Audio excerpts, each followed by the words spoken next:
ಉಡಾಯಿಸೋ ಖಾರ ಬಣ್ಣ ರುಚಿಯನ್ನು ನೀಡುತ್ತದೆ. ಮೆಣಸಿನ ಪುಡಿ ಚಿಂದಿ ಉಡಾಯಿಸೋ ಖಾರ ಬಣ್ಣ ರುಚಿ. ಮಾರ್ಚ್ 31ರಂದು ಫಿಕ್ಸ್ ಆಗಿತ್ತ ಸುಹಾಸ್ ಮರ್ಡರ್ ಸ್ಕೆಚ್ ಆಗದ. ಸುಹಾಸ್ ಶೆಟ್ಟಿ ಫೋಟೋ ಹಾಕಿ ರಿವೆಂಜ್ ಸೂನ್ ಅನ್ನುವಂಥ ಒಂದು ಪೋಸ್ಟ್ ನ ಹಾಕಿದೆ. ಟಾರ್ಗೆಟ್ ಕಿಲ್ಲರ್ 03 ಅನ್ನುವಂಥ ಒಂದು ಇನ್ಸ್ಟಾಗ್ರಾಮ್ ಖಾತೆ, ಆ ಖಾತೆಯಿಂದ ಆಗಿದ್ದಂಥ ಒಂದು ಪೋಸ್ಟ್ ಇದು ನೋಡಿ. ಟಾರ್ಗೆಟ್ ಕಿಲ್ಲರ್ 03 ಅನ್ನುವಂಥ ಒಂದು ಇನ್ಸ್ಟಾಗ್ರಾಮ್ ಖಾತೆಯಿಂದ ಪೋಸ್ಟ್ ಮಾಡಿದ್ರು. ಮಾರ್ಚ್ 31ಕ್ಕೇನೆ ಪೋಸ್ಟ್ ಆಗಿತ್ತು. ಅದಾದ ನಂತರ ಏಪ್ರಿಲ್ ಫುಲ್ ಒಂದು ತಿಂಗಳು ಕಾದಿದ್ದಾರೆ. ನಂತರ ನಿನ್ನೆ ಕಾದು ಹಲ್ಲೆ ಮಾಡಿ ಹತ್ಯೆ ಮಾಡಿದ್ದಾರೆ.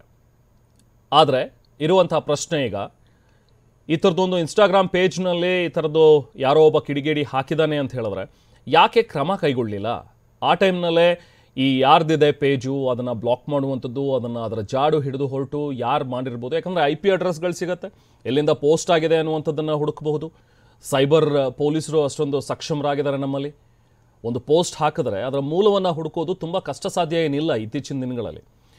ಏನಾದರೂ ಬೇರೆ ಯಾವುದೋ ಹೊರದೇಶದಲ್ಲಿ ಕೂತ್ಕೊಂಡು ಆ IP ಅಡ್ರೆಸ್ಸನ್ನು ಬಳಸಿ ಮಾಡಿದ್ದಾರೆ ಅಂದರೆ ಸಹಜ, ಅದನ್ನು ಹುಡುಕುವಂಥದ್ದು ಕಷ್ಟ ಸಾಧ್ಯ ಆಗುತ್ತೆ. ಬಟ್ ಸ್ಟಿಲ್ ಈ ಥರದೊಂದು ಬಹಿರಂಗ ಪೋಸ್ಟ್ ಬರ್ತಾ ಇದೆ ಅಂತ ಹೇಳಿದಾಗ ಏನು ಕ್ರಮಗಳನ್ನು ಕೈಗೊಂಡ್ರು? ಈತ ಕೂಡ ಒಬ್ಬ ರೌಡಿ ಶೀಟರ್ ಆಗಿದ್ದಾನೆ, ಈತನ ಮೇಲೂ ಕೂಡ ಹತ್ಯೆಗೆ ಪ್ರತೀಕಾರ ಆಗಬಹುದು ಅನ್ನುವಂಥ ಒಂದು ಕ್ಲೂ ಸಹಜವಾಗಿ ಪೊಲೀಸರಿಗೆ ಇದ್ದೇ ಇರುತ್ತೆ.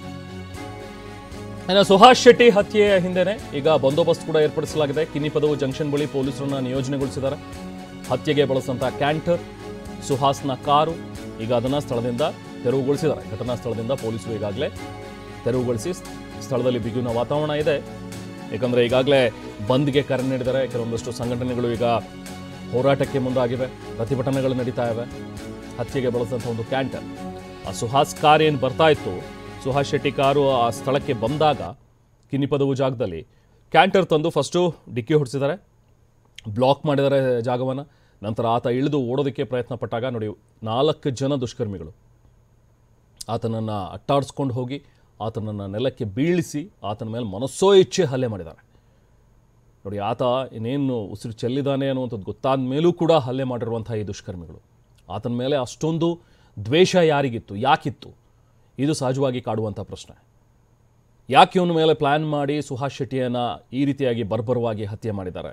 ಇದರ ಮೂಲ ಏನು ಅನ್ನುವಂಥದ್ದನ್ನು ಪೊಲೀಸರು ಕೂಡ ಹುಡುಕ್ತಾರೆ.